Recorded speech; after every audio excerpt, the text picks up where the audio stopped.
C'est l'acteur noir américain qui est mort ce week-end à 43 ans. Tout le monde en parle aux États-Unis. C'était le héros du film Black Panther. Oui, héros et même super héros, puisque c'est le premier noir américain à qui les studios Marvel ont consacré un film de cette célèbre série à succès, les super héros. C'était Black Panther en 2018, l'histoire du roi T'Challa qui défend la nation Wakanda, un pays africain hyper développé qui exporte sa technologie et qui accueille des réfugiés.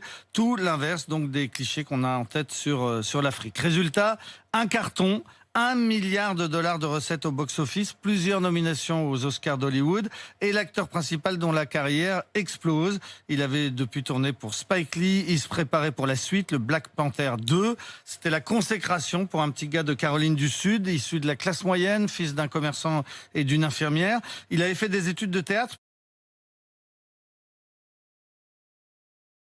Pour un petit gars de Caroline du Sud, issu de la classe moyenne, fils d'un commerçant et d'une infirmière. Il avait fait des études de théâtre, puis il avait été repéré par le plus célèbre des acteurs noirs américains, Denzel Washington, qui, sans le connaître, avait décidé de financer la suite de ses études. Voilà l'histoire de Chadwick Boseman, telle qu'on la connaissait jusqu'à ce week-end. Mais ce que l'on ne savait pas, c'est qu'il souffrait d'un grave cancer du côlon depuis 2016.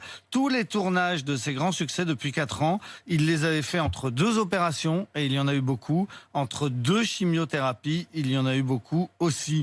Le super-héros n'a jamais voulu en parler, et il a réussi à ce que personne d'autre n'en parle jamais non plus. C'est sa famille qui a tout révélé ce week-end, juste après sa mort, par un tweet publié sur son compte, et ce tweet a été liké plus de 7 millions de fois. C'est du jamais vu. Jusqu'à présent, c'était un tweet de Barack Obama qui était le plus aimé de l'histoire de Twitter. Après sa mort, et sans doute grâce à ce combat silencieux contre la maladie, eh bien Chadwick Boseman est donc devenu l'homme le plus populaire de l'histoire de Twitter. Et précisément, Charles Magnin, qui est notre spécialiste des réseaux sociaux, c'est quand même assez extraordinaire. Barack Obama et lui, donc 7 millions.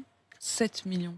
Et c'est pas en même temps énorme. Par rapport à Facebook ou Instagram, ça pourrait être beaucoup plus, mais à l'échelle de Twitter, c'est stratosphérique. Aucune personnalité aujourd'hui ne peut réunir autant de monde sur son nom. Et puis, c'est un nom, quand on dit Chadwick Boseman, tout le monde ne le connaît pas en France, mais aux États-Unis, c'est une personnalité extrêmement populaire et ça a été un choc ce week-end d'apprendre toute cette histoire pour beaucoup d'Américains.